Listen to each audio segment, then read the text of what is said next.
We're back into the field that we had a look at in December, the direct drilled winter wheat, and it's a bit slow at getting going, but it's getting there. And with the direct drilling, hopefully it's very much a long-term solution.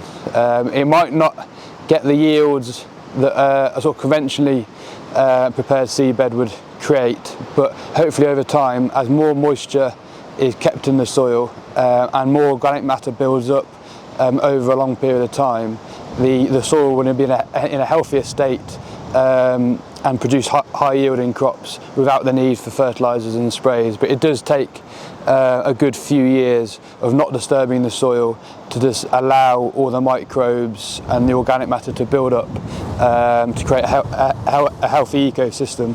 As we said, it's the second wheat, so it's not won't be the biggest producing year. The biggest producing year will be the first wheat, after a clover lay and after the sheep have been grazing on. There's lots of nutrients in the soil which the first wheat can take up and use and produce a big crop, whereas the second wheat, some of those nutrients have already been taken up, so you accept a slightly lower yield. After the second wheat, we'll grow other crops such as barley and oats, which don't need as sort of all those nutrients in the soil. They can produce a crop off a less fertile soil. So we'll go to those crops before going back into a herbal lay, which the sheep will graze for 3 to 4 years, and then over that time there'll be lots of nutrients built up, one by the manure from the sheep, and two, all the species in the herbal lay will be bringing up nutrients from deeper in the soil up to those first few inches of the topsoil. And then hopefully, if we can minimise disturbance of the soil, it will just stop nutrients being lost through rain, evaporation, and just allow all those microbes to go to work down there. Over the next few years, we'll sort of learn and see how it goes, really, and hopefully these changes will build up a healthy ecosystem and healthy soil. Anything in farming, whether it's to do with the soil, to do with crops, to do with the breeding of the sheep, you make one change and you don't know whether it's the right thing that you've done for a good few years normally. But a lot of it's gut instinct. I think you've got to go with what you think's right, and then learn and see how it turns out, really. We're up at the cricket field. This is where the pigs were on a cover crop over winter, so we planted mustard, radish, turnips and some vetch, and then just let the pigs, electric fenced it round and let the pigs, a big group of pigs, free range over them, so they were munching on a lot of the crops and then sort of rooting it up and incorporating the cover crop into the soil, really.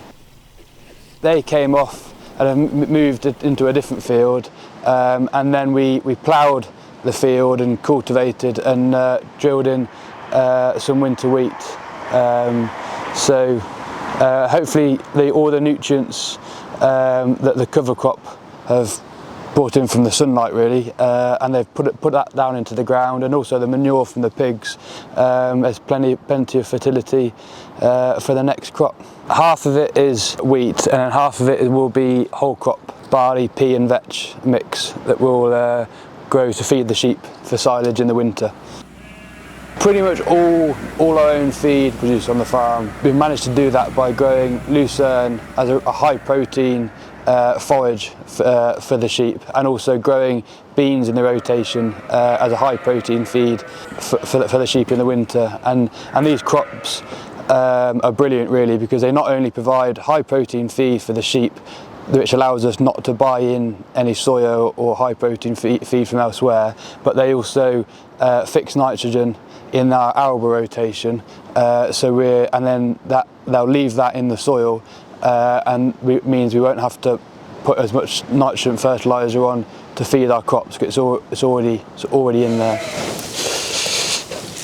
Protein is important, especially for the milking ewes. Well, for growing lambs, they need plenty of protein just to grow their muscles and be healthy. And then for the milking side of it, if they're not fed enough protein, they'll produce very little milk and they'll lose condition. And yeah, so sheep especially need a high protein diet for milk production, really.